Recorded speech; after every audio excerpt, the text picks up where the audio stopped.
wabarakatuh, semoga berbahagia.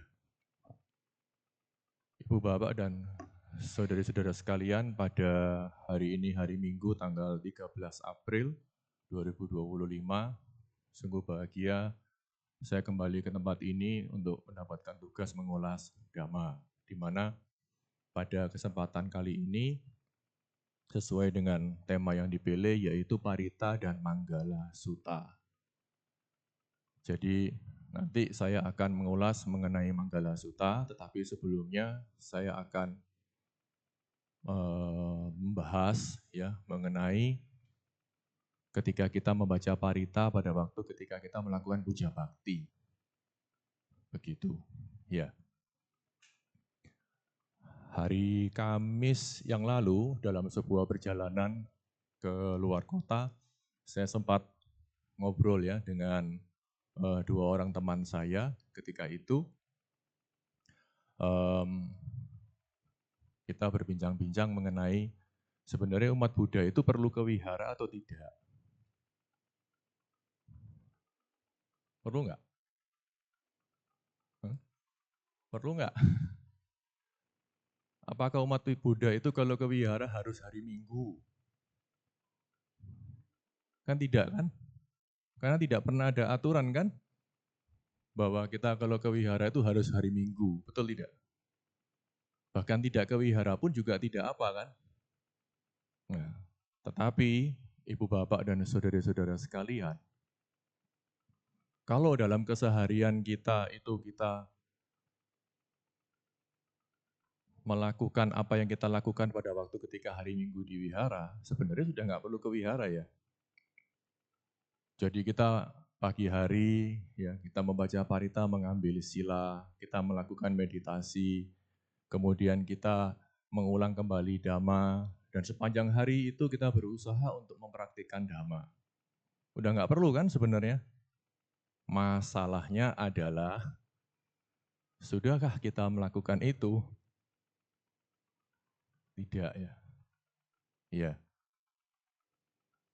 Jangankan di rumah, di wihara saja ketika kita pagi hari datang ke wihara, sudahkah kita melihat ke dalam batin kita, bagaimana sikap batin kita ketika kita datang ke wihara?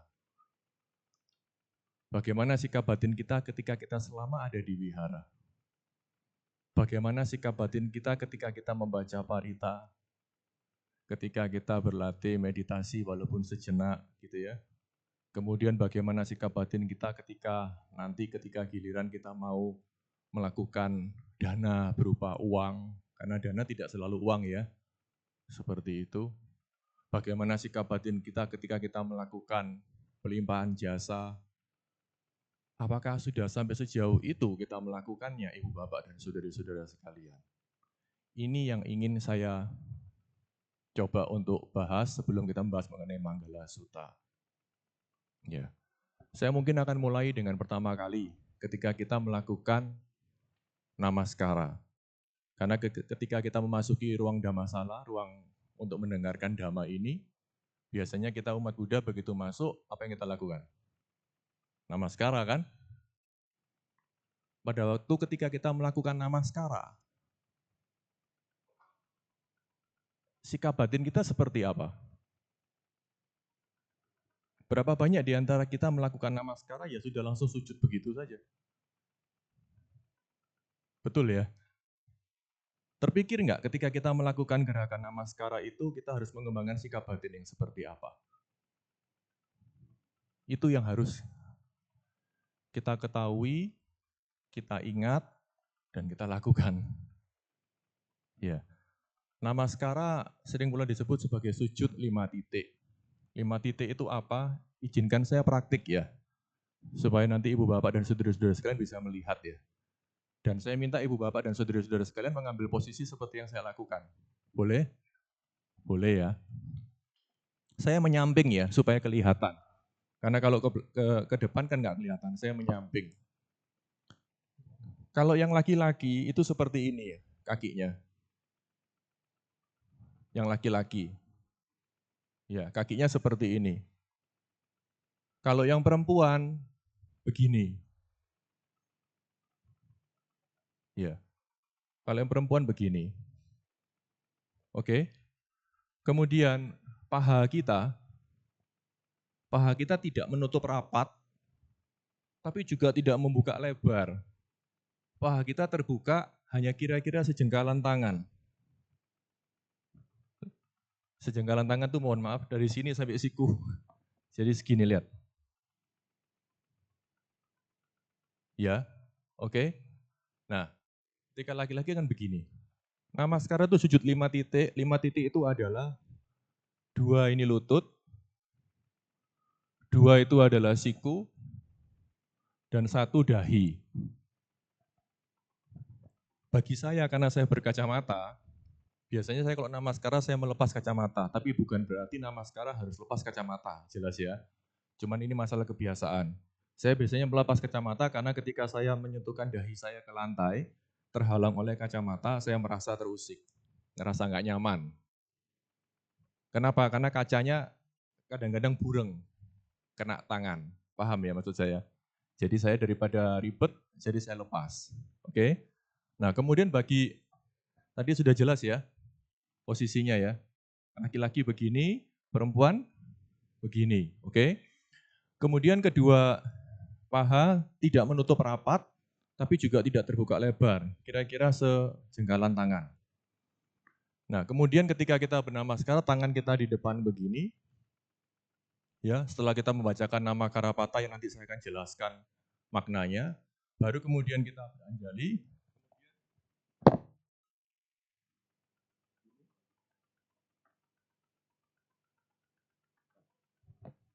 Perhatikan, bagi yang laki-laki, kedua siku tangan itu menyentuh kedua lutut. Bagi yang laki-laki. Bagi yang perempuan, biasanya kedua siku tangan tidak di depan lutut tapi agak ke samping kiri kanan. Karena perempuan kan mempunyai postur dada yang berbeda. Jelas ya? Jadi kalau bagi laki-laki, siku tangan menyentuh lutut.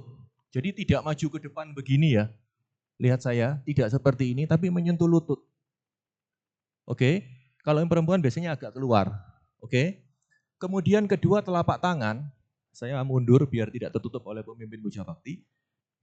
Kedua telapak tangan itu menyentuh lantai, tidak rapat begini. Kenapa tidak rapat? Karena dahinya nggak bisa menyentuh lantai nanti kan. Agak terbuka, tapi bukan terbuka lebar ya. Terbuka kira-kira supaya dahi bisa menyentuh lantai. Ayo silakan dipraktekkan namaskara ke altar sambil saya lihat. Ya, dahinya menyentuh lantai, jangan cepat-cepat. Dahinya menyentuh lantai, coba rasakan, pertahankan di situ. Nah, dahinya menyentuh lantai. Ya, tentunya ini adalah posisi yang ideal bagi orang-orang yang mempunyai keterbatasan fisik, misalnya mohon maaf, perutnya itu besar, ya susah. Nggak apa-apa, nggak apa-apa. Bukan berarti, oh berarti namaskaranya batal, nggak ada itu di Buddhis. Tapi ini saya bicara yang ideal. Jelas ya? Jadi posisi tadi sudah tahu, kedua tangan tidak menutup rapat, tapi juga tidak terbuka lebar, hanya selebar dahi, kemudian dahi menyentuh lantai. Jelas ya?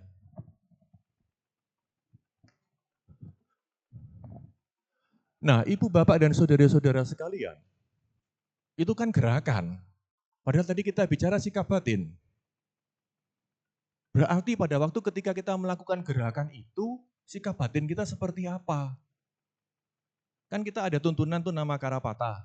Arahang sama sambudo bagawa budhang bagawantang abiwa demi. Kalau saya biasanya membaca bahasa palingnya tadi, kemudian saya melakukan namaskara, dan ketika masih posisi namaskara, dahi saya masih menyentuh di lantai, saya membacakan bahasa Indonesianya dalam hati. Sang Buddha, Sang Bagawa yang Maha Suci, yang telah mencapai pencerahan sempurna secara mandiri. Saya bersujud di hadapan Sang Buddha dan Sang Bagawa. Kemudian saya bangkit, saya membacakan lagi palinya yang Dhamma. Swakato Bhagawata Dhammo Dhammang Namasami. Saya sujudkan, Ketika saya sujud, saya membacakan bahasa Indonesianya. Dhamma telah sempurna dibabarkan oleh Sang Bagawa. Saya bersujud di hadapan Dhamma. Saya bangkit lagi. Supati Panno Bhagavato Sawaka Sanggo Sanghang Namami. Saya bersujud, membacakan lagi bahasa Indonesianya. Sangga siswa Sang Bagawa telah bertindak sempurna. Saya bersujud di hadapan Sangga. Kalau itu yang saya pilih. Mengapa? Karena dengan begitu, pada waktu ketika saya bersujud, karena saya membaca di dalam hati, sikap batin saya itu memahami kan apa yang sedang saya lakukan. Itu latihan yang saya lakukan. Ibu bapak boleh bebas. Ya, tetapi daripada kita mengembangkan kalimat yang kita tidak tahu, lebih baik kita membaca terjemahannya, bukan? Jelas ya? Nah, dari hari ini, mulai sekarang, tolong dipraktikkan ya. Setiap kali kita melakukan namaskara, lakukanlah itu dengan kesadaran penuh dan sikap batin yang benar. Ya. Itu kalau kita bernamaskara kepada altar Sang Buddha. Kalau kita bernamaskara, kita ketahui kan sebagai umat Buddha kita namaskara bukan hanya kepada altar Sang Buddha kan? Tapi juga kepada para bante, kepada para guru, dan yang paling penting juga kepada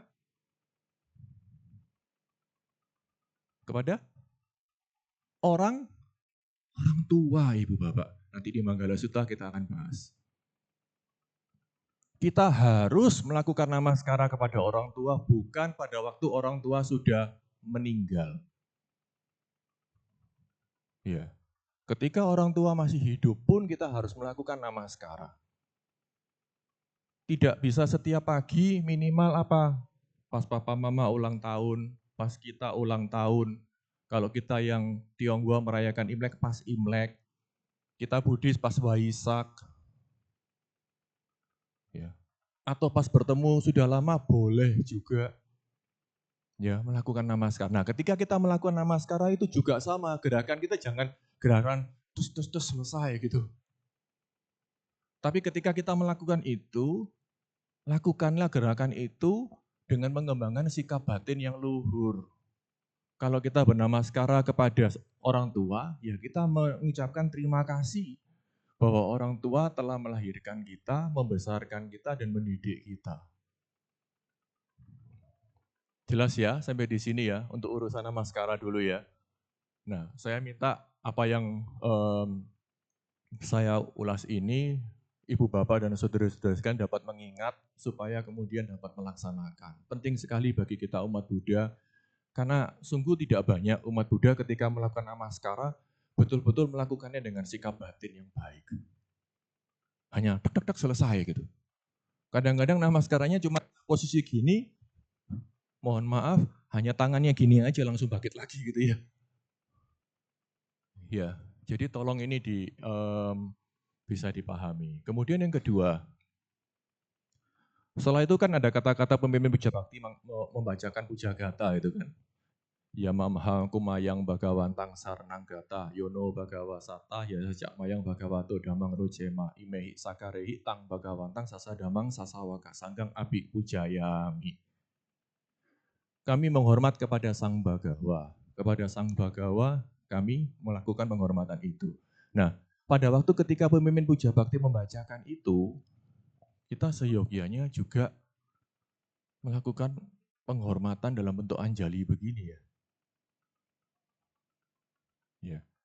Karena semua yang kita bacakan itu bukanlah mantra atau ritual. Tetapi untuk menjadi sebuah latihan bagi kita mengembangkan sikap batin yang luhur. Setelah itu pemimpin puja bakti biasanya akan mempersilahkan kita akan duduk, kemudian mengajak membaca wandana. Handama yang Buddha sak bhagavato bubaba gana makarang karomase. Bedanya karomase sama banamase apa? Ada enggak yang sadar? Ketika pemimpin puja bakti kalau mengajak membacakan wandana, maka bilangnya karomase. Kalau membaca Tiksarana, Pancasila, Sutta, Sajakiriya gitu kan, membacanya Banamase. Ada nggak yang sadar? Karomase itu artinya pemimpin puja bakti itu mengajak kita melakukan. Biar gampang, karomase, melakukan. Marilah kita melakukan penghormatan kepada Sang Buddha. Gitu kan? Makanya kita membacakan Namo Tassa Bhagavato Arahato Sama Sambuddhassa. Itu kan kita hormat kepada Sang Buddha, Sang Bhagawa yang Maha Suci yang telah mencapai pencerahan sempurna secara mandiri. Kalau Banamase, marilah kita membaca. Marilah kita merenungkan. Merenungkan itu kan juga sama membaca. Jelas ya? Kalau karomase itu melakukan, maka karomase itu hanya untuk Wandana, ya, Pubbabagana Makarana Mutasa, kemudian Buddha Nusati, Dhamma Nusati, dan Sangha Nusati, karena itu merenungkan, tadi saya keliru ya, ngomong merenungkan itu membaca, merenungkan, ya, dan juga pada waktu kita membacakan etawata, pelimpahan jasa, karena kita melakukan. Sedangkan kalau sarana gamana patang, tiksarana, itu kita membaca. Marilah kita membaca 3 kalimat perlindungan. Marilah kita membaca 5 sila. Marilah kita membaca gata atau pernyataan kebenaran. Marilah kita membaca sutta. Ya. Termasuk tadi ketika sebelum bermeditasi kita membacakan Abhinapacawekana, itu kan Banamase. Marilah kita membaca perenungan kerap kali. Ya. Tetapi kalau Brahma Wihara itu karomase.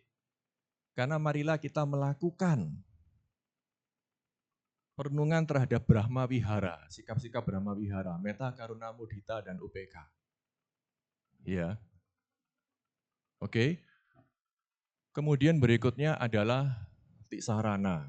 Mengapa tiksarana itu kita bacakan 3 kali? Dutiyampi dan tatiyampi. Sebenarnya itu adalah supaya ketika kita melakukan tiksarana, membacakan tiksarana, itu kita membacanya itu bukan cuma sekedar membaca, tapi merenung. Saya berusaha menghindari kalimat yang kata-kata yang sama dengan nanti kalau yang di karomase supaya tidak bingung. Jadi ketika kita membaca 3 kali, tujuannya supaya kita membacanya itu lebih pas, lebih tepat begitu. Jadi kalau saya berlindung, saya lebih suka menggunakan istilah saya daripada aku. Tapi kalau menggunakan istilah aku boleh-boleh saja ya. Jadi dari tadi saya menggunakan istilah saya, kayak Buddhang Saranang Gajami, saya berlindung kepada Buddha. Kalau di buku Parita biasanya kan aku berlindung kepada Buddha gitu kan. Kalau saya pribadi saya menggunakan istilah saya berlindung kepada Buddha, saya berlindung kepada Dhamma, saya berlindung kepada Sangha. Kedua kalinya saya berlindung kepada Buddha, kedua kalinya saya berlindung kepada Dhamma, dan seterusnya. Dengan kita mengulang kedua kalinya dan kita mengulang ketiga kalinya, maka kita itu tidak akan mudah meleng. Itu tujuannya. Jadi kita membacanya itu bisa lebih bukan sungguh-sungguh ya, lebih berarti. Ya, lebih berarti bagi batin kita. Kemudian Pancasila. Panatipata Wiramani Sika Padang Samadhiyami. Saya tidak akan membahas mengenai sila, nanti waktunya nggak cukup, tapi saya hanya membahas sekilas saja. Kalimatnya kan kalau di buku Parita kan aku bertekad melatih diri menghindari membunuh makhluk hidup. Kalau saya lebih memilih menggunakan penerjemahan, saya mengambil peraturan latihan menghindari membunuh makhluk hidup. Karena tidak ada kata-kata aditana atau bertekad di situ sebenarnya. Wiramani Sika Padang Samadhiyami itu saya mengambil peraturan latihan. Jadi ketika kita membaca sila itu sebenarnya kita sedang tidak bertekad di hadapan Sang Buddha, atau kalau ada bante kita tidak sedang bertekad di depan bante, bukan. Tetapi kita sedang mengambil. Makanya kenapa kan kalau ada bante, pemimpin puja bakti akan mengatakan, marilah kita meminta sila. Betul nggak? Marilah kita meminta sila kepada bante. Makanya kan ada kata-kata kalau ketika Aradhana Pancasila kan, Okasa Ahang Bante gitu kan. Terus kan ada kata-kata anugahang katwasila, anugerahkanlah. Jadi berilah sila itu kepada kami. Jadi Bante memberi sila, kita akan meminta, Bante memberi, kita mengambil. Kenapa? Karena pemikirannya seperti ini analoginya kira-kira. Kalau kita haus, apa yang kita lakukan? Minum, betul? Atau bertekad untuk minum? Minum. Kalau haus kita tahu kita butuh untuk minum kan, kita ambil air kan? Karena kita tahu kalau kita ambil air, kita minum, dahaga kita hilang. Umat Buddha seharusnya memahami pengertian sila itu lebih kurang seperti itu. Saya mengambil sila karena saya tahu saya membutuhkan sila ini untuk menjaga kehidupan saya ini aman. Makanya kenapa dikatakan Pancasila itu bukan hanya milik umat Buddha. Semua makhluk hidup kalau menjalankan Pancasila, selamat dia. Selamat. Bukan mencapai kesucian ya, selamat. Nah, kalau semua makhluk hidup tidak membunuh, semua makhluk hidup tidak mencuri, tidak berbuat asusila, tidak berucap yang tidak benar, berbohong, tidak mengkonsumsi minuman keras, aman kan? Aman. Jadi sila itu kebutuhan supaya hidup kita ini aman, hidup kita ini baik-baik saja, kita butuh ngambil sila. Jadi kalau kita melakukan sila otomatis, jangan kita berpikir bahwa wah ini kewajiban yang diberikan oleh Sang Buddha, bukan, tapi ini untuk kepentingan kita sendiri. Gitu. Ya. Oke. Kemudian berikutnya setelah Pancasila, nah baru kemudian kita biasanya membacakan yang karomase tadi, Buddha Nusati, Dhamma Nusati, Sangha Nusati. Nusati itu berarti anusati. Anusati itu adalah perenungan. Ya, perenungan. Ya. Beda dengan nupaksana. Anupaksana itu adalah pengamatan, bukan perenungan. Jadi kalau dibilang kaya nupaksana, pengamatan terhadap badan jasmani. Tapi kalau Buddha Nusati, Dhamma Nusati, Sangha Nusati itu adalah perenungan. Nah, ini penting untuk diketahui begini Ibu Bapak dan saudara-saudara sekalian. Ketika kita membacakan Buddha Nusati, Dhamma Nusati, Sangha Nusati, itu yang dapat menjawab kalau sampai ada yang bertanya kepada kita. Pernah nggak ada yang bertanya kepada kita? Teman kita yang dari keyakinan lain atau bahkan umat Buddha yang belum memahami, tanya kepada kita. Atau sekarang saya tanya kepada Ibu Bapak, Sang Buddha itu siapa? Ada yang bisa jawab? Sang Buddha itu siapa? Definisikan Sang Buddha. Nanti saya kejar lagi. Definisikan Dhamma. Dhamma itu siapa? Definisikan Sangha.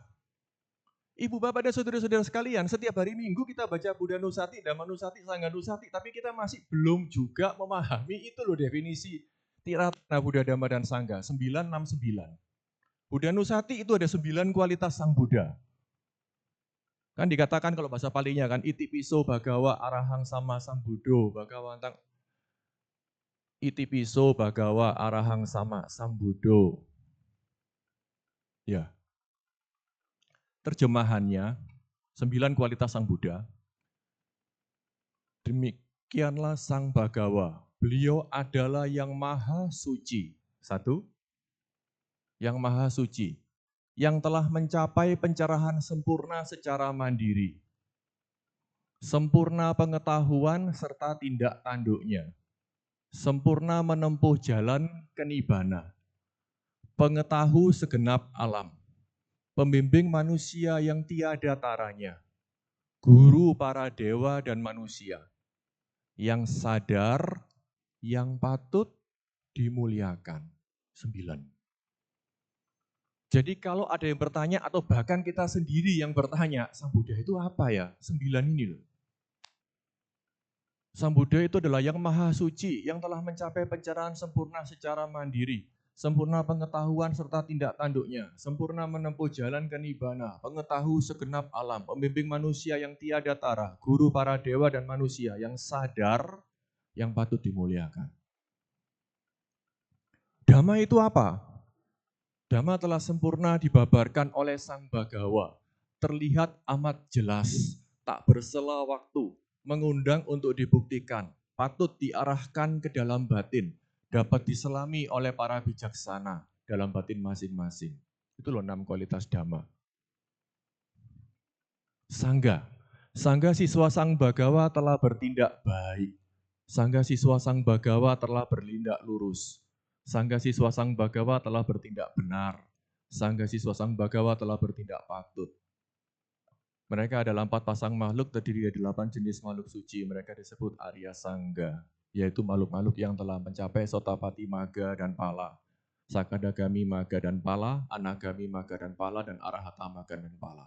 Itulah Sangga siswa Sang Bagawa, patut menerima pemberian, pelayanan, persembahan dakina, serta penghormatan, lapangan menanam jasa yang tiada taranya di alam semesta. 9. Itu definisi sangga, Ibu Bapak dan saudara-saudara sekalian. Jadi kalau kita baca Buddha Nusati, Dhamma Nusati, Sangha Nusati, itu kita harus memahami itu. Supaya kita menjadi umat Buddha tahu, firm. Perlindungan kita kan tisarana kan? Tapi kalau kita nggak tahu, gimana kita berlindung? Berarti perlindungan kita masih abstrak. Jelas ya? Oke. Nah kemudian setelah itu kita membacakan Saca Kiriya Gata. Nati me saranang anyang budo me saranang warang etena sacak wajena sotite hotuk sabada. Tiada perlindungan lain bagi saya. Sang Buddhalah sesungguhnya pelindung saya. Berkat kesungguhan pernyataan ini, semoga setiap saat Anda selamat sejahtera. Setahu saya harusnya Anda, karena sotite, bukan soti me. Ya. Semoga setiap saat Anda selamat sejahtera. Disebut dengan Saca Kiriya Gata. Gata itu adalah pernyataan, Kiriya itu adalah baik, bajik. Saca itu adalah kebenaran. Jadi pernyataan kebenaran, pernyataan bajik yang benar. Saca itu lebih tinggi dari jujur. Karena kalau jujur tuh begini, pemimpin Puja Bakti tanya kepada saya, apakah sekarang saya baik-baik saja? Saya mengatakan, iya, saya baik-baik saja, gitu kan. Karena saya mengira saya baik-baik saja, padahal sebenarnya mungkin badan saya sedang penat, batin saya sedang goyah. Saca itu betul-betul benar semuanya. Makanya kalau sampai Saca Kiriya Gata itu dibacakan, dengan tingkat saca yang bagus, yang sesungguhnya, itu punya kekuatan. Karena ada cerita kan di zaman Sang Buddha kan, ketika seseorang membacakan Saca Kiriya, jadi membacakan gata ini dengan saca, dengan kebenaran, itu menghasilkan kekuatan yang luar biasa. Kalau kita belum, karena kita hanya membaca, jadi masih belum saca. Jadi artinya kalau kita membacakan Saca Kiriya Gata, boleh ya, ketika kita membacakan, itu sebenarnya untuk mengingatkan kita, sudahkah kita menjadi seperti yang kita ucapkan, bahwa tiada perlindungan lain bagi saya. Sang Buddha lah sesungguhnya pelindung saya. Sudahkah? Benarkah ketika kita dalam kondisi terpuruk, kita tidak mencari perlindungan yang lain? Benarkah dalam kondisi kita sedang di atas awan, kita tidak melupakan tiratana? Kan begitu ya? Kalau masih, berarti kita belum. Nah itu mengingatkan kita, betulkah kita sudah mengambil perlindungan, bahwa tiada perlindungan lain bagi saya. Sang Buddha, Dhamma, dan Sanggalah sesungguhnya pelindung saya. Oke? Nah, kemudian berikutnya biasanya kalau di Puja Bakti kita akan membacakan suta. Ya. Nah, sekarang kita akan masuk di Manggala Sutta ya hari ini. Ya. Manggala Sutta sering pula disebut sebagai suta mengenai berkah. Totalnya ada 38 berkah. Latar belakang daripada Manggala Sutta itu adalah di zaman dulu, di zaman India, itu pada waktu itu orang-orang itu bertanya-tanya, berdiskusi, berdebat. Dikatakan tuh sampai lama sekali, ya, lama sekali. Mempertanyakan, berkah itu apa? Kebahagiaan itu apa? Ada banyak versi. Ya. Waktu itu dikatakan ada 3 golongan yang terjadi di zaman Sang Buddha itu. Golongan yang pertama itu adalah kaum yang mengatakan bahwa yang namanya berkah atau kebahagiaan itu yang dilihat. Jadi ketika dia melihat, ini saya tidak hafal tradisinya ya. Jadi ketika kita melihat, jadi kalau di India waktu itu ada tradisi gini, ketika melihat ada orang hamil, jadi ngelihat ada orang hamil pagi-pagi, pagi hari ngelihat orang hamil gitu ya. Langsung orang yang mempunyai pandangan bahwa apa yang dilihat itu yang menjadi tanda-tanda berkah. Maka ketika dia melihat orang hamil, maka dia akan mempunyai pandangan begini, wah berarti habis ini aku akan mendapatkan keberuntungan. Kadang-kadang kita terjebak juga di situ ya. Ingat nggak kalau kita pas lagi diam tiba-tiba ada kupu-kupu putih datang. Betul ya? Ada yang percaya, wah ini tanda-tanda, betul nggak? Atau apa namanya melihat apa gitu ya. Saya tidak akan bermaksud membahas masalah hal yang seperti itu. Jadi ada kaum yang seperti itu. Kita mungkin ketawa gitu. Wah, lihat orang hamil kok dibilang bisa mendapatkan berkah. Ya sudah, saya tinggal dekatnya rumah bersalin saja. Setiap hari lihat orang hamil gitu kan. Tapi itu kan pandangan kita. Tapi seringkali kita mentertawakan sesuatu yang sebenarnya kita pun juga melakukan. Ya, tadi saya sudah berikan contoh tadi itu. Kemudian ada juga kaum yang menganggap bahwa kebahagiaan itu apa yang didengar. Apa yang didengar itu berarti yang bisa mendatangkan kebahagiaan. Jadi pagi-pagi kalau dia mendengarkan suara, malam hari misalnya. Kan ada toh malam hari mendengarkan suara tekek, tekek gitu kan. Beberapa orang mengatakan kalau sampai dengar suara tekek makin kencang, hoki. Betul? Iya. Kita mungkin tertawa, tapi kita pun sering terjebak pada mitos-mitos seperti itu. Ya. Lalu yang ketiga, apa yang dirasakan oleh lidah atau dirasakan oleh tubuh. Gitu. Maka itu mendatangkan kebahagiaan. Kalau ini contoh yang paling saya ingat adalah pada waktu kecil, tiba-tiba nggak ada apa-apa, tiba-tiba kita kejatuhan cicak. Iya, mitosnya kalau kejatuhan cicak itu kan bakal dapat musibah ya. Betul ya? Nah, ada pandangan-pandangan seperti itu Ibu Bapak. Jadi ceritanya di India waktu itu semua orang berdebat. Yang namanya kebahagiaan, yang namanya berkah itu apa? Bahkan perdebatan ini ternyata bukan hanya terjadi di kalangan manusia, tetapi juga di alam dewa. Termasuk di alam dewa surga. Dan di surga itu kemudian ada Dewa Saka, memimpin diskusi mengenai ini, kemudian Dewa Saka ini akhirnya memerintahkan salah seorang dewa untuk bertanya kepada Sang Buddha. Itu kalau di kata di kitab komentar mengenai Manggala Sutta. Nah, dewa tersebut datang kepada Sang Buddha. Diceritakan pada waktu itu kan, Ewame Sutang. Demikianlah yang telah saya dengar. Kenapa kata-kata ada Ewame Sutang? Karena itu adalah Bante Ananda mengulang kembali kan, Sutta mengenai Manggala itu. Karena kita ketahui Bante Ananda kan disebut sebagai bendahara dhamma karena hasil perjanjian beliau dengan Sang Buddha. Ketika Bante Ananda mau menjadi muridnya Sang Buddha, beliau minta syarat kan, Sang Buddha, saya harus hadir mendengarkan setiap kali Sang Buddha memberikan khotbah. Kalau sampai saya tidak hadir, maka Sang Buddha harus mengulang kembali khusus untuk saya. Sang Buddha menyanggupi, makanya Bante Ananda itu lengkap. Berarti 84.000 khotbah Sang Buddha, Bante Ananda itu mengingat luar kepala. Nah, makanya Bante Ananda ewame sutang, demikianlah yang telah saya dengar. Nah, kemudian dikatakan, ekang sama yang bagawa sawati yang wiharati cetawane anata pindikasa arame. Pada suatu ketika, Sang Bagawa sedang berdiam di kota Sawati, di hutan Jeta, di Arama Anatapindika. Disebut Arama Anatapindika karena dibangun oleh hartawan Anatapindika. Kita ketahui banyak sekali khotbah Sang Buddha yang diberikan di Anatapindika Arama. Ya, nah salah satunya Manggala Sutta ini. Pada malam menjelang pagi, jadi malam menjelang pagi, masih gelap ya. Kenapa disebut malam menjelang pagi? Karena kita ketahui waktu jaga Sang Buddha kan hanya tidur betul-betul 1 jam. Sisanya kan ada waktu-waktu jaga itu kan.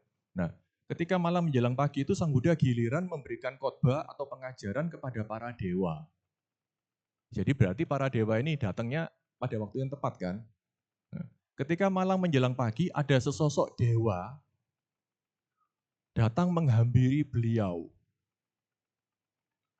Gitu kan. Karena malam menjelang pagi, sosok dewa ini kan mengeluarkan cahaya. Dan ceritanya, kalau di kitab komentar, dewa tadi itu datang, mungkin nggak dewa itu datang sendirian. Tidak, dewa itu juga diiringi dewa-dewa yang lain.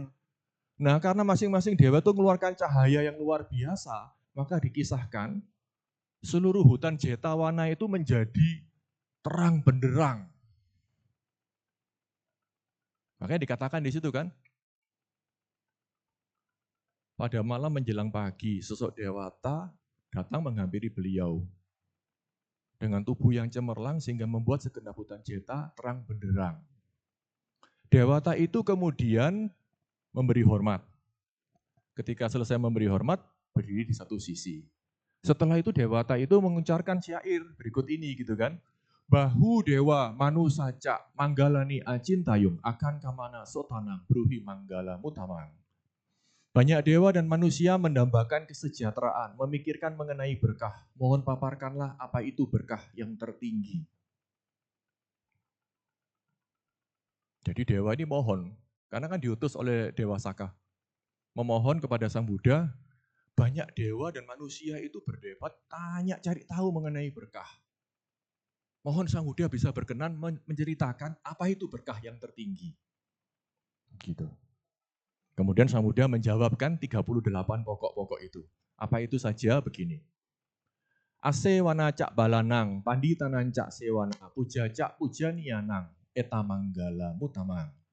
Tidak bergaul dengan orang yang tidak bijaksana.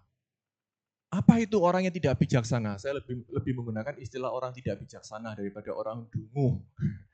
Kalau orang dungu nanti kok konotasinya kurang bagus ya, menurut saya. Ini subjektif ya. Jadi tidak bergaul dengan orang yang tidak bijaksana. Apa definisi orang tidak bijaksana menurut Buddha Dhamma? Nih, orang yang sekadar bernafas, tidak beradab, dan berbuat jahat. Nemen berarti ya. Sekadar bernafas, tidak beradab, dan berbuat jahat. Nemen kan? Tapi hati-hati. Mungkin kita akan mengatakan, oh saya nggak termasuk itu, saya sadari kok nafas saya. Saya juga punya adab. Dan saya juga sesekali berbuat baik, tidak selalu berbuat jahat. Baguslah, kita bukan masuk dalam golongan yang tidak bijaksana itu. Tetapi hati-hati, kita masih punya loba, dosa, dan moha. Selama kita masih punya loba, dosa, dan moha, berarti kita punya bahaya laten, potensi yang besar untuk jatuh ke yang itu. Oke, tidak bergaul dengan orang yang tidak bijaksana. Bergaul dengan mereka yang bijaksana. Apa itu yang orang yang bijaksana? Orang yang berusaha mengikis loba, dosa, dan moha. Bukan cuma ngomong ya, tapi dia praktik. Para samana, para biku, yang dalam latihan kesehariannya berusaha mengikis loba, dosa, dan moha. Kita harus bergaul. Menghormat yang patut dihormati. Yang patut dihormati ini apa? Yang sudah mengikis loba, dosa, dan moha.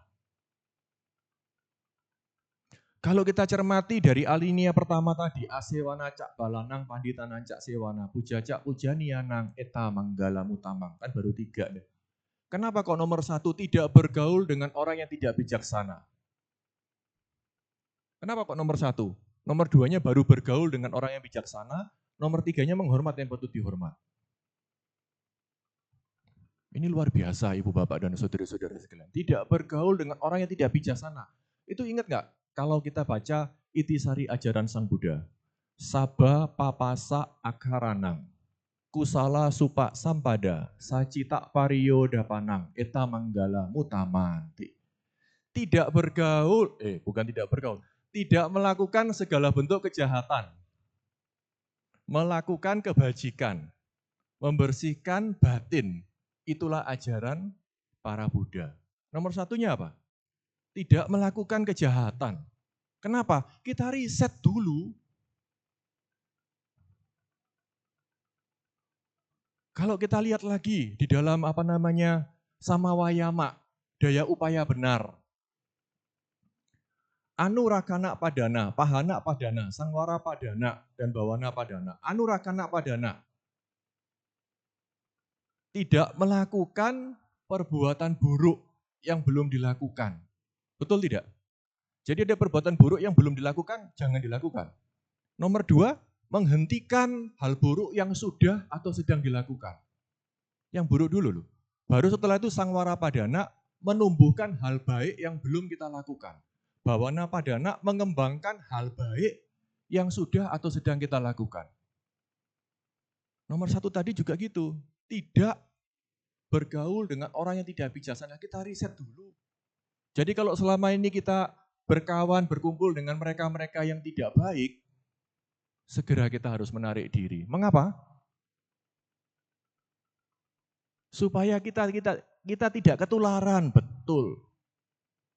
Mengapa kok supaya kita tidak ketularan, kita ada kekhawatiran? Karena kita sendiri masih belum suci. Kita masih punya loba dosa moha. Kan tadi saya katakan toh, selama kita masih punya loba dosa moha, maka kita punya bahaya laten. Kita punya potensi yang besar untuk jatuh. Cara paling aman supaya tidak jatuh, tidak bergaul dulu. Riset kan? Setelah tidak bergaul, maka kita harus bergaul sama yang baik.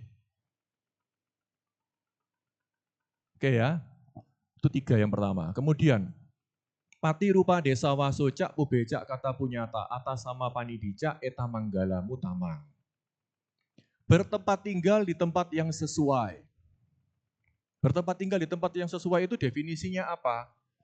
Masih ada umat yang yakin, ada umat Buddha. Masih ada biku sangga. Masih ada yang menjalankan dasa kusala kamapata. Dan masih ada yang mempraktekkan Buddha Dhamma.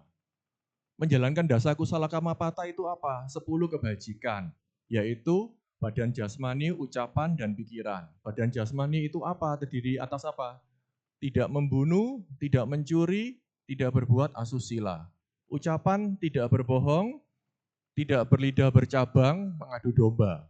Bukan memfitnah ya, kalau memfitnah itu masuk berbohong. Karena memfitnah itu kan ngomong yang nggak benar. Kalau mengadu domba itu bisa benar, tapi tujuannya mengadu domba. Ya, tidak berucap kasar dan tidak omong kosong. Sedangkan kalau pikiran, tidak abija. Abija itu mengharapkan yang bukan miliknya. Tidak biapada. Biapada itu mengharapkan orang lain celaka. Diawali dengan apa? Marah dan benci.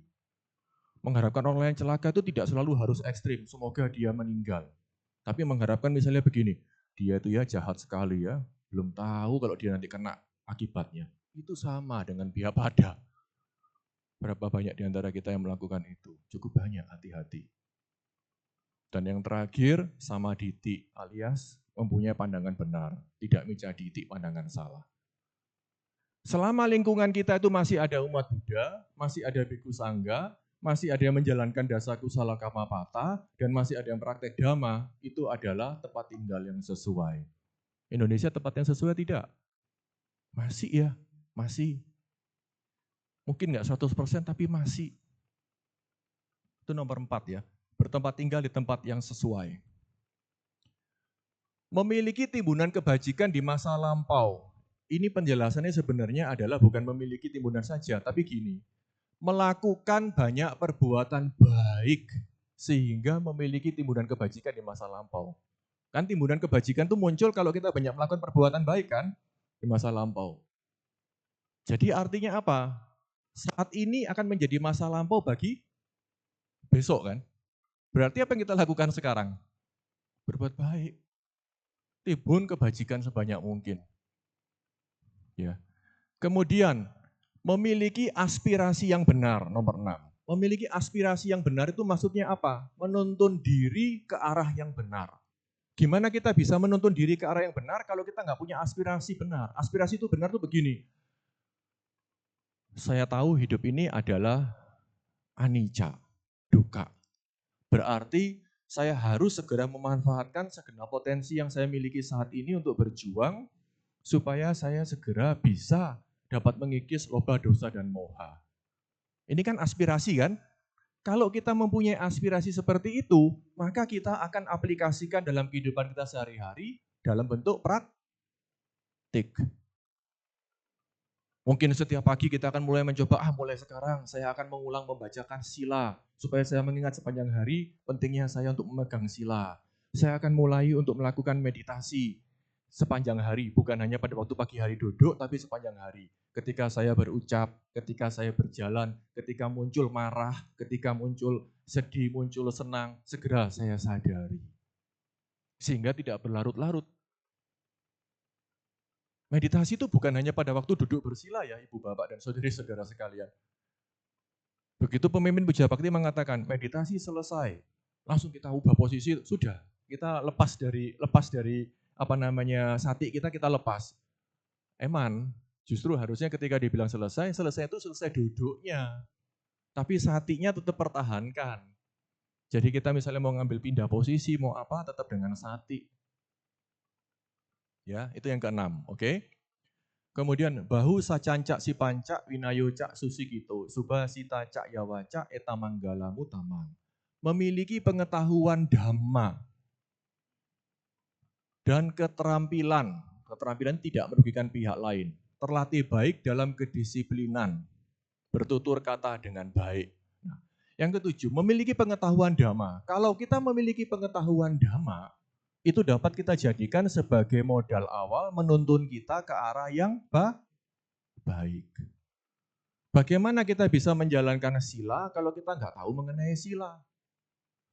Seperti tadi saya di awal mengatakan bagaimana kita bisa mengetahui perlindungan kita tisarana kalau kita sendiri nggak tahu kualitas Buddha, Dhamma, dan Sangha. Padahal setiap minggu kita baca Buddha Nusati, Dhamma Nusati, Sangha Nusati. Gimana kita menjalankan sila dengan benar kalau kita nggak tahu esensinya sila itu adalah sebenarnya praktik kita yang membutuhkan, bukan perintah.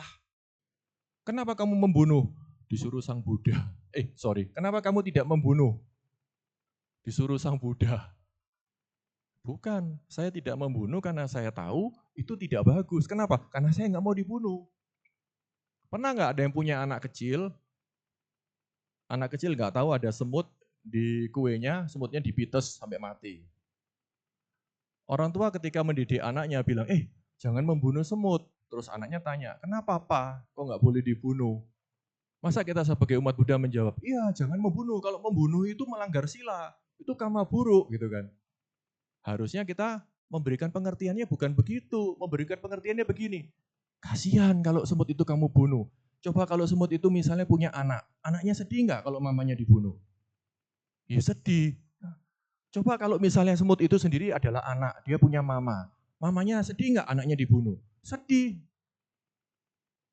Nah, semua yang menghasilkan hal-hal yang tidak baik bagi makhluk lain itu nggak bagus. Karena kita pun juga nggak mau seperti itu. Paham maksud saya? Itu lebih deep, itu lebih dalam, lebih benar. Sehingga ketika kita tidak melakukan itu bukan karena kita takut, jadi pada waktu ketika kita sendirian pun kita nggak akan melakukan walaupun nggak ada yang tahu. Karena kita tahu itu nggak baik. Tapi kalau kita melakukan itu karena kita takut, begitu nggak ada orang kita lakukan, mumpung nggak ketahuan. Paham maksud saya? Ya, memiliki pengetahuan dhamma penting sekali. Ya. Kemudian itu nomor 7 tadi kan. Kemudian nomor 8, memiliki keterampilan. Memiliki keterampilan ini tujuannya apa? Supaya kita tidak merugikan pihak lain. Kalau kita tidak mempunyai keterampilan, maka kita akan menyusahkan orang lain. Ya, terlatih baik dalam kedisiplinan. Terlatih baik dalam kedisiplinan itu meliputi apa saja? Terlatih baik dalam kedisiplinan, yaitu terlatih dalam mano, waci, dan kaya. Jadi melalui pikiran, ucapan, dan perbuatan. Terhindar dari dasa akusala kamapata. Lawannya tadi 10 kusala kamapata. Ya, dasa akusala kamapata berarti 10 perbuatan buruk. Ya, juga melaksanakan 4 parisudi. 4 parisudi itu adalah 4 elemen usaha pencapaian kesucian bagi seorang biku. Apa itu? Kemurnian dalam patimokkha atau winaya, kalau kita kemurnian dalam sila. Kemurnian dalam penghidupan, kalau kita kemurnian dalam mata pencaharian. Kemurnian dalam indriya sangwara atau pengendalian indriya. Kalau kita kemurnian dalam apa? Kama sangwara, pengendalian keinginan. Kalau indriya ini kemurnian dan pengendalian indriya. Bantil lebih tinggi ya. Kita keinginan aja nggak kita kontrol.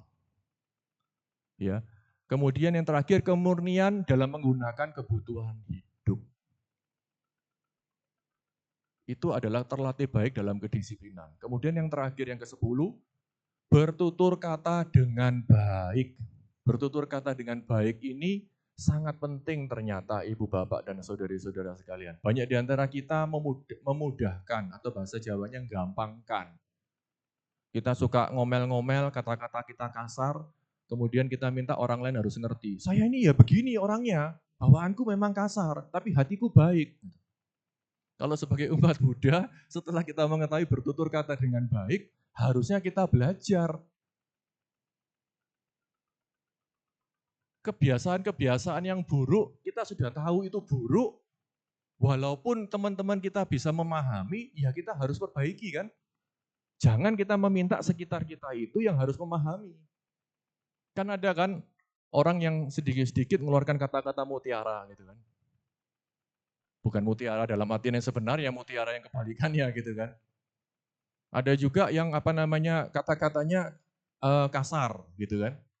Nah, bertutur kata dengan baik ini ternyata masuk dalam Manggala Sutta berkah utama, salah satu dari 38 berkah. Kalau kita bertutur kata dengan baik, setiap kali kita bertutur kata dengan baik, termasuk berkah itu.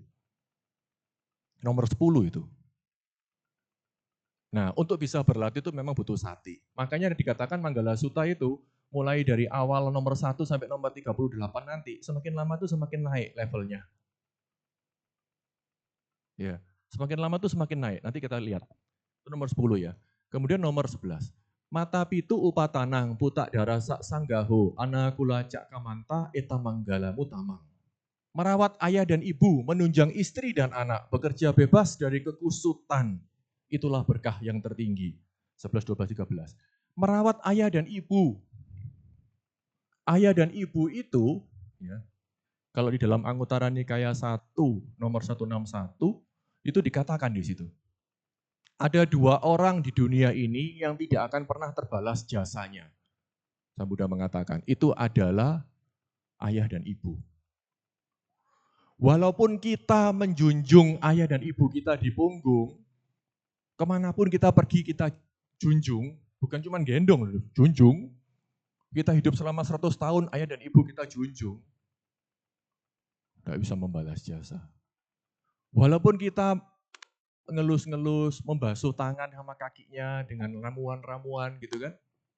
Kita membersihkan kotorannya setiap hari sama 100 tahun, nggak bisa membalas. Bahkan walaupun kita memberikan kekuasaan mutlak kepada ayah ibu, jadi ceritanya kita jadi maharaja, penguasa dunia, bukan penguasa Indonesia loh, dunia. Terus kita bilang sama papa mama karena saya maharaja, penguasa dunia, papa mama bebas melakukan apapun. Itu pun tidak dapat membalas jasa ibu bapak. Dikatakan kita baru bisa membalas jasa kalau kita dapat membuat orang tua kita dari yang semula tidak mempunyai sada menjadi mempunyai sada. Yang semula tidak mempunyai sila menjadi mempunyai sila. Yang semula tidak mempunyai caga menjadi punya caga. Yang semula tidak mempunyai panya menjadi mempunyai panya. Baru kita bisa membalas, bahkan dikatakan sekadar dari membalas, jadi lebih dari itu. Pertanyaannya, kita sendiri sada sila caga panyanya sudah bagus atau belum? Karena sada sila caga panya kita itu belum, mungkin nggak kita balas. Apalagi kalau orang tua kita sudah meninggal. Makanya dikatakan tidak mungkin kita membalas jasa orang tua. Orang tua di Buddhis itu kedudukannya ada 3. Sebagai Brahma, Ubacari, dan Ahunea. Brahma itu apa? Orang tua itu adalah dewa Brahma di rumah kita. Jadi kalau di rumah ada dewa, dewanya umat Buddha yang tertinggi di rumah itu siapa? Papa mama. Betul itu. Sang Buddha ini yang mengatakan. Kita punya cetia, kita memuja altar Sang Buddha. Tapi sama papa mama kita tidak menghormati. Salah besar. Karena orang tua itu Brahma, dewa tertinggi. 1. Ubacari. Ubacari itu adalah guru pertama. Artinya apa? Siapa yang ngajari kita pertama kali natah kita supaya bisa berdiri? Tetangga? Papa mama. Yang ngajarin kita untuk mulai berjalan? Papa mama. Yang ngajarin kita pertama kali ngomong papa, mama. Siapa? Sahabat kita? Bukan, papa mama. Yang mengajari kita pertama kali makan supaya tidak keselak, tidak kesedak. Minum supaya tidak kesedak siapa? Papa mama. Berarti papa mama itu Pubacari, guru pertama, ibu bapak. Jadi kalau kita yang hormat banget sama guru-guru kita, tapi sama papa mama tidak hormat, itu salah besar. Yang kedua Pubacari. Yang ketiga, Ahunea. Kalau kita baca Ahunea, kita ingat dalam Sangga Nusati kan. Ahunea, Pahunea, Dakinea, Anjali Karanea. Ahunea itu patut menerima pemberian. Ya. Pahunea itu pelayanan, Dakinea itu persembahan dagina. Anjali Karanea itu penghormatan. Nah, orang tua itu mempunyai gelar Ahunea. Jadi adalah orang yang patut menerima pemberian. Jadi kita punya barang apa yang bagus, kalau kita mau kasih pertama kali ke orang lain selain diri kita, itu kasihnya kepada siapa? Orang tua. Bukan kepada pacar ya, kalau yang lagi kasmaran. Punya uang, malah dikasihkannya ke pasangannya. Orang tuanya enggak dikasih.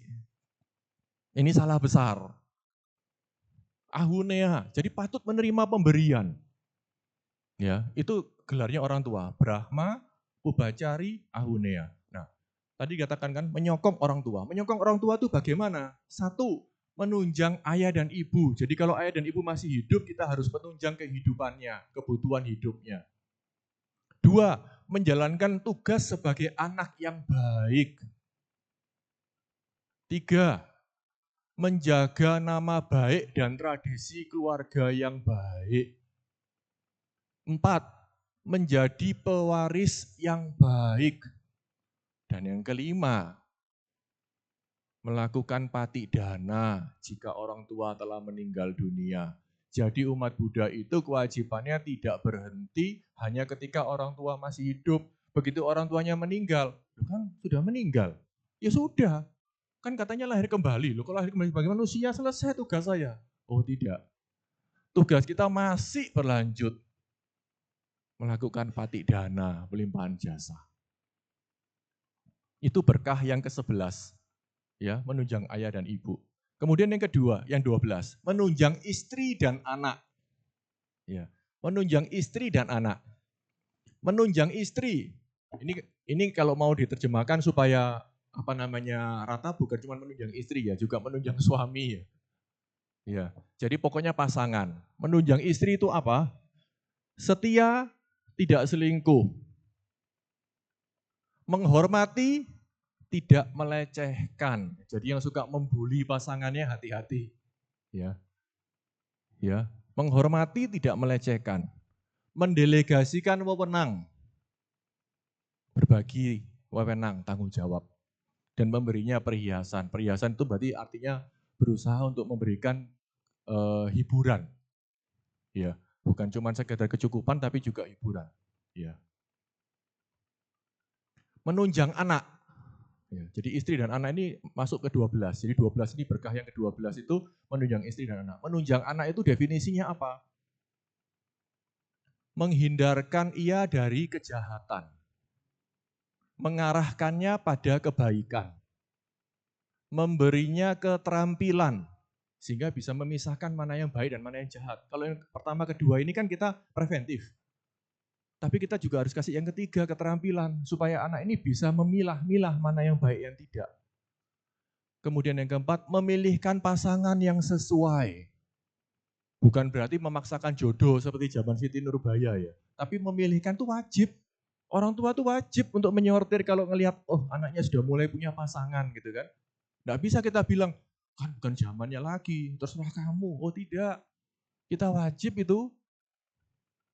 Dan kita punya bukan cuma sekedar hak, kita mempunyai kewajiban itu untuk memastikan pasangan hidup anak kita itu pasangan yang benar. Dan yang kelima, memberikan warisan pada waktu yang tepat. Ngomong pasangan, sedikit saya memberikan tambahan. Banyak sekali umat Buddha, kalau umat Buddhanya itu perempuan Buddhis, dapat pasangannya bukan Buddhis, yang perempuannya pindah. Kenapa kok kamu pindah, kan kamu Buddhis? Loh ya, kan kita perempuan harus ikut sama yang laki-laki. Kalau yang laki-laki Buddhis, dapat perempuannya bukan Buddhis, laki-lakinya pindah. Loh, kamu kan laki, kan mestinya jangan pindah. Loh, Buddhis itu kan yang penting hatinya. Ini salah ya Ibu Bapak, salah besar. Ya. Ibu Bapak dan saudara-saudara sekalian harus punya sada. Dan itu harus diturunkan kepada anak-anaknya. Jelas ya? Oke, itu sedikit tambahan untuk pasangan. Karena fenomenanya banyak terjadi itu saat ini. Oke, itu nomor 12. Nomor 13, bekerja bebas dari kekusutan.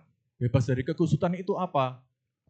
Rajin, tidak malas. Bersemangat, tahu waktu. Tidak menimbulkan kerugian, menghasilkan sesuatu yang baik. Itu definisinya. Tidak boleh malas, harus rajin. Bersemangat, tapi juga harus tahu waktu, waktunya istirahat, waktunya makan. Ya. Menghasilkan sesuatu yang baik, tidak menimbulkan kerugian. Itu berkah yang tertinggi nomor 13. Kemudian danancak dhamma cariyacak nyata kanancak sanggahu anawajani kamani etamanggala mutamang. Berdana, mempraktikkan dhamma, menyokong sanak keluarga, perbuatan tiada celah. Itulah berkah yang tertinggi. Perbuatan tiada celah itu apa? Menjalankan uposata, pelayanan sosial, menanam pohon, membangun jembatan, menjadi pengurus RT, menjadi sukarelawan di lingkungannya, ya. Itu pelayanan sosial. Menjalankan uposata penting, yang belum bisa seminggu sekali, sebulan 2 kali, pada waktu tanggal 1 dan tanggal 15. Kenapa? Karena dengan begitu kita melatih batin kita dalam keseharian minimal 1 bulan itu 2 kali, kita berlatih untuk nekama. Latihan nekama kan, latihan meninggalkan keduniawian, walaupun kita masih aktivitas kan, atasila itu, karena atasila masih bisa pegang uang. Ini penting. Ya, itu nomor 17. Kemudian arati wirati papa, maja panacak sanyamu, apa mado cak damisu etamanggala mutamang. Menjauhi kejahatan, tidak melakukan kejahatan, menghindari minuman keras, tiada lengah dalam dhamma, itulah berkah yang tertinggi. Menjauhi kejahatan, tadi ada hubungannya ya dengan anurakana padana kan. Jadi kejahatan belum dilakukan, jauhi. Tidak melakukan kejahatan, pahana padana kan, stop, nggak lakukan lagi. Ya. Terhindar dari minuman keras dan tiada lengah dalam dhamma. Tiada lengah dalam dhamma ini sati lagi-lagi. Ya. Oke, itu adalah 21. Kemudian berikutnya lagi adalah garawo cak niwato cak santuti cak kata nyuta kalena damak sawanang etamanggala mutamang. Bersikap hormat dan rendah hati. Merasa puas, tahu berterima kasih atau tahu budi baik orang. Mendengarkan dhamma pada waktu yang sesuai, itulah berkah yang tertinggi. Bersemangat itu artinya apa? Bersemangat untuk melakukan kebajikan, weawaca. Jadi ketika kita ada kegiatan atau ada kesempatan untuk berbuat baik, kita bersemangat. Ya, bersemangat untuk melakukan kebajikan. Ya. Kemudian tahu berterima kasih, tahu membalas budi. Kenapa tahu berterima kasih tulis tahu membalas budi? Ini kita penting sekali. Kita ada kalimat namanya kata nyu, kata wedi. Kata nyu, kata wedi, tahu berterima kasih dan tahu membalas budi. Jadi ketika kita menerima budi baik orang, itu kita pertama harus tahu, oh itu ada budi baik sedang saya terima. Berarti kita harus berterima kasih. Ternyata nggak cukup hanya berterima kasih, tapi kita harus berusaha membalas budi baik itu. Ya, katanya kata wedi. Itu sudah 26. Ya, berikutnya adalah kanti Sebentar, garawo cak niwato cak santu cak kata nyuta kalena damak sawanang etamanggalam utama. Kanti ca soaca sata sama nanancak dasanang kalena damak sakaca etamanggalam utamang. Sabar, bisa dinasehati, mengunjungi para petapa, diskusi dhamma pada waktu yang tepat. Itulah berkah yang tertinggi. Makin lama makin halus ya, sampai ke 30 ini ya. Kanti ca soaca sata, sama nanancak dasanang, kalena damak sakaca, etamanggalam utamang. Sabar, bisa dinasehati, mengunjungi para petapa, berdiskusi dhamma pada waktu yang tepat. Itulah berkah yang tertinggi. Sabar, bisa dinasehati. Sudahkah kita menjadi orang yang seperti ini, ibu bapak dan saudari-saudara sekalian? Ketika kita melakukan sesuatu yang tidak tepat, kemudian ada yang menasehati kita, biasanya yang kita lakukan apa? Oh iya, keliru saya. Makasih ya kamu sudah mengingatkan saya. Atau kamu ngomong enak, coba kalau jadi saya. Gitu. Atau siapa kamu menasehati saya? Emang sudah bisa apa kamu? Atau kamu yang salah, saya benar. Yang mana kira-kira? Semoga yang pertama ya. Iya, saya keliru. Terima kasih ya sudah mengingatkan saya. Mudah-mudahan semuanya yang pertama ya. Yang 2, 3, 4 nggak usah dibahas. Oke? Ya. Sehingga kalau kita sabar, bisa dinasehati, maka kalau kita mengunjungi para petapa, maksudnya para bante, para samana, kita berdiskusi dhamma pada waktunya tepat nggak? Tepat. Kalau kita nggak punya istilahnya nggak mempunyai kanti mood kanti seperti itu, dan mood mudah dinasehati, waktu kita berdiskusi dengan para bante, walaupun pagi hari cerah, sudah makan, semuanya baik gitu kan, terus bantenya memberikan nasihat, masuk nggak? Emang siapa bante itu? Ya, betul nggak? Oke, 30. Nah, yang 31 sampai 34, ini tataran yang tertinggi, saudara. Tapocak Brahma Carianca Arya Sacana Dasanang Nibana Saci Kiriaca Etamanggala Mutamang. Bertapa. Bertapa ini maksudnya bukan bertapa dalam artian bertapa begitu, tapi mengembangkan kesadaran penuh. Jadi memegang sati. Jadi mengikis kilesa kalau terjemahannya di situ. Bertapa. Dan hidup luhur. Hidup luhur ini berarti sudah nekama. Ya. Bertapa, hidup luhur. Melihat kebenaran Arya, merealisasi Nibbana, itulah berkah yang tertinggi. 31, 32, 33 tambah lama dan akhirnya puncaknya 34, merealisasi Nibbana. Nah otomatis kalau kita sudah yang berkah yang ke-34, maka berkah yang ke-35 sampai ke-38 itu sudah kita peroleh. Apa itu? Putasa loka damehi citang yasana kapati asokang wirajang kemang etamanggala mutamang. Meski bersinggungan dengan hal-hal duniawi, namun batin tak tergoyahkan. Tiada susah, tanpa noda, penuh damai tentram. Itulah berkah yang tertinggi.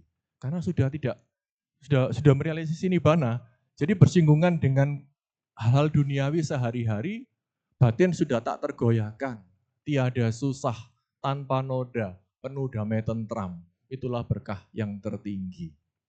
Akhirnya ditutup dengan eta disani katwana sabatama parajita, sabata sotingga cantik, tantesang manggala mutamanti. Dengan melaksanakan hal-hal itu, maka tidak akan terkalahkan dimanapun. Berjalan kemanapun senantiasa sejahtera. Inilah berkah tertinggi bagi para dewa dan manusia. Ibu bapak dan saudari-saudara sekalian, kalau kita sudah mengetahui 38 berkah ini, penting nggak untuk kita pelajari, kita hafalkan, kemudian kita jadikan pedoman untuk bercermin dalam keseharian kita. Penting tidak? Seingat saya Manggala Sutta ini sudah pernah saya bahas juga di sini, bahkan di dalam kesempatan-kesempatan yang lain di tempat yang lain. Ketika saya diminta untuk mengulang kembali ini, saya merasa ini tetap perlu. Karena mungkin banyak kita sudah tahu, tapi tidak mau meluangkan waktu untuk mengingat dan kemudian jadikannya sebagai pedoman.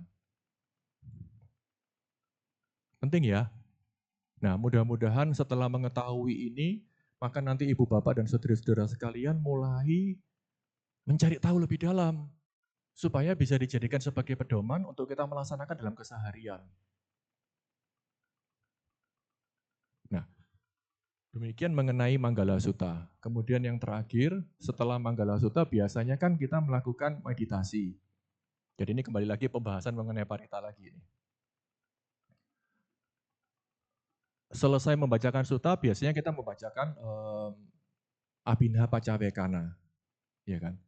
Jara damomhi jarang anatito.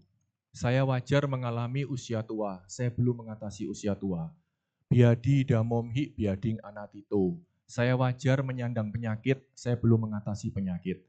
Marana damomhi maranang anatito. Saya wajar mengalami kematian, saya belum mengatasi kematian. Sabehi me piyehi manabehi nanabehi inabau nanabau. Segala milik yang saya cintai dan senangi wajar berubah, wajar terpisah dari saya.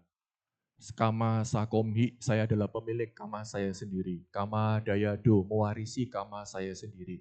Kama yoni, lahir dari kama saya sendiri. Kama bandu, berkerabat dengan kama saya sendiri. Kama pati sarano, bergantung pada kama saya sendiri. Yang kamang kari sami, kama apapun yang saya lakukan. Kalyanang wa papakang wa, baik ataupun buruk. Tasak dayado bawi sami. Kama itulah yang akan saya warisi. Ewang amehi abinhang pacawe kita bang. Demikian hendaknya senantiasa direnungkan. Mengapa saya membacakan Pali langsung Indonesia, Pali Indonesia? Saya rasa ibu bapak dan saudara-saudara sekalian juga pasti tahu. Tapi kenapa kok saya mengulang? Untuk memberikan penekanan. Pada waktu ketika kita membacakan itu, maka sikap batin kita harus kita arahkan pada kalimat itu. Benarkah kita sudah memahami, mau menerima bahwa wajar kita ini mengalami usia tua? Kita masih wajar bisa mengalami sakit. Dan kita wajar akan mengalami kematian. Kita belum mengatasi itu. Jadi bukan tidak akan mampu ya. Kalau sudah mencapai kebebasan kan mampu kan harusnya. Jadi saya lebih memilih menggunakan istilah saya belum mengatasi itu. Nah karena kita belum berarti kita harus berlatih Ibu Bapak. Baru kemudian ketika kita melakukan meditasi kita punya semangat. Nah pada waktu meditasi biasanya kan kalau kita mau meditasi yang sifatnya itu meta bawana jadi mengembangkan sikap-sikap meta, maka ada kalimat dari Brahma Wihara. Ahang sukito homi, semoga saya berbahagia. Niduko homi bebas dari penderitaan. Awero homi bebas dari kebencian. Abya pajo homi bebas dari tekanan derita jasmani dan batin. Anigo homi bebas dari gangguan atau kesukaran. Suki atanang hari pari harami. Semoga saya dapat mempertahankan kebahagiaan saya. Kenapa kok arahnya ke saya dulu? Bagaimana mungkin kita memancarkan cinta kasih kepada semua makhluk kalau kita sendiri nggak punya cinta kasih? Jadi kita harus pancarkan cinta kasih ke dalam kehidupan kita dulu. Setelah kita dipenuhi oleh meta, cinta kasih, baru kita pancarkan kepada semua makhluk. Baru setelah itu kan ada kalimat, Suki atanang pariharami, sabe sata sukita hontu. Semoga semua makhluk berbahagia. Niduka hontu, semoga semua makhluk bebas dari penderitaan. Awera hontu, bebas dari kebencian, dan seterusnya. Ya. Jadi setelah kita dipenuhi oleh meta, baru kemudian kita pancarkan pada semua makhluk. Seperti itu Ibu Bapak dan saudari-saudara sekalian. Dan pada akhirnya selesai ditutup dengan etawata. Ya, ditutup dengan etawata. Di buku Parita juga ada namanya Patidana. Saya biasanya membacakan keduanya, etawata dan Patidana. Ya. Ada kata-kata yang bagus sekali yang mungkin harus dipahami, yaitu ketika kita membaca Patidana Parita. Punya sidani kata sak yananyani kata nime te sancak bagino hontu satanan pamanaka. Semoga jasa-jasa yang saya lakukan kini sekarang ya, atau di waktu yang lain, melimpah kepada semua makhluk di sini, tak terbatas, tak ternilai. Yepia gunawan tacak mayang mata pita dayu, ditame capya ditawa anye maja tawirino. Yakni kepada mereka yang terkasih, seperti ayah dan ibu, yang tampak ataupun yang tak tampak, yang bersikap netral atau yang bermusuhan. Sata titanti lokan, sata lokasa titanti. Sorry kok saya jadi miss. Sata titanti lokasanti. Sata titanti lokasming tebuma catuyonika pance kaca tuwokara sangsaranta bawa bawe. Makhluk-makhluk yang berada di alam semesta, di 3 alam, 4 jenis kelahiran, terdiri dari 5, 1 atau 4 gugusan pembentuk yang mengembara di berbagai eksistensi samsara. Terjemahannya di situ kan yang mengembara di alam-alam besar dan kecil. Harusnya tidak ada alam besar dan alam kecil, yang benarnya berbagai eksistensi samsara. Nah, yang saya mau kupas sedikit adalah yang terdiri atas gugusan pembentuk 5, 1 atau 4 gugusan pembentuk. 5 gugusan pembentuk itu pancakanda, seperti kita manusia, rupa badan jasmani dan 4 unsur nama. Pikiran, sangkara, winyana, kesadaran, wedana, perasaan, dan sanya, persepsi. Ya. Kemudian kalau 4 gugusan pembentuk itu adalah makhluk-makhluk yang tidak mempunyai rupa, nggak mempunyai jasmani, dia hanya mempunyai unsur nama, batin. Ya. Tapi ada juga lagi di situ 1 gugusan pembentuk. 1 itu apa? Itu alam yang hanya mempunyai unsur rupa, nggak ada unsur batin. Jadi hanya punya jasmani. Kalau istilah palingnya namanya alam asanya sata. Alam asanya sata itu bentuknya hanya jasmani tok. Nah, ini biar tahu kalau baca parita itu, loh ini harus tahu kenapa gitu. Asanya sata ini sekilas saja punya badan jasmani tok. Ada yang bilang ada yang bisa seperti kayak batu besar atau kayak gunung gitu ya, seperti itu. Nanti tiba-tiba itu bisa lenyap kalau dia sudah mati. Pertanyaannya, loh selama di alam itu berarti dia nggak ngapa-ngapain? Yes. Nggak ada batin, nggak bisa ngapa-ngapain dia. Terus berapa lama di situ? Tergantung dari kekentalan kama buruknya akibat pandangan salahnya di kehidupan yang lampau. Nah, jadi artinya tahu ya, mereka yang lahir di alam asanya sata itu punya pandangan salah sehingga lahir di situ. Tapi jangan sepelekan. Ini bukan makhluk-makhluk yang jelek yang lahir di situ itu. Itu mereka yang meditasinya itu sudah tingkat tinggi. Tapi masih punya pandangan salah berpikir bahwa yang menyebabkan kelahiran kembali itu karena karena makhluk itu masih mempunyai unsur batin. Jadi karena dia ke meditasinya sudah tingkat tinggi, maka pada waktu ketika dia mau meninggal, dia tekan tuh unsur batinnya. Maka begitu meninggal, akhirnya di alam asanya sata.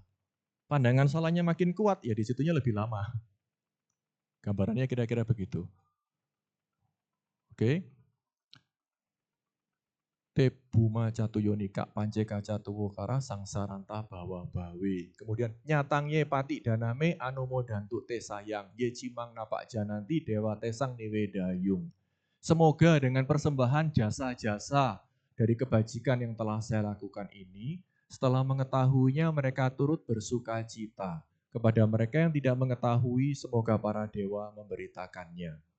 Maya dinana punyanang anumodana hetuna, sabe sata sadahuntu awira suka jiwino. Berkat turut bersuka cita atas jasa-jasa kebajikan yang telah saya bagikan, semoga semua makhluk senantiasa hidup bahagia, bebas dari kebencian. Kema padancak papontuk tesasa sijatang suba. Semoga mereka memperoleh jalan kedamaian, semoga cita-cita luhur mereka tercapai. Sadu, sadu, sadu. Demikianlah Ibu Bapak dan saudari-saudara sekalian apa yang dapat saya ulas pada hari ini. Mohon maaf memakan waktu yang lebih lama dari biasanya. Semoga tidak menimbulkan perasaan tidak suka. Semoga dapat memberikan manfaat. Dan akhirnya semoga kita semua dapat selalu pada jalan Buddha Dhamma. Mari kita bersama-sama bersikap anjali, mengembangkan sikap batin yang luhur. Saya akan membacakan kalimat intisari ajaran Sang Buddha. Saba papasa akaranang, tidak melakukan segala bentuk kejahatan. Kusala Supa Sampada, senantiasa mengembangkan kebajikan. Sacita Pariyo Dapanang, membersihkan batin. Etang Budana Sasanang, inilah ajaran para Buddha. Pesan terakhir Sang Buddha, Waya Dhamma Sangkara, segala yang berkondisi pasti akan padam. Apamadena Sampadeta, berjuanglah sungguh-sungguh untuk selalu tidak lengah. Nibbana Paramang Sukang, Nibbana adalah kebahagiaan yang tertinggi. Mama punya bagang, Sabha Satanang Bajemi. Saya berbagi jasa kebajikan ini kepada semua makhluk. Te Sabeme Samang punya bagang labantu. Semoga semua makhluk memperoleh jasa kebajikan yang telah saya bagikan. Sabe Sata Bawantu Sukitata. Semoga semua makhluk hidup berbahagia. Sadu, sadu, sadu.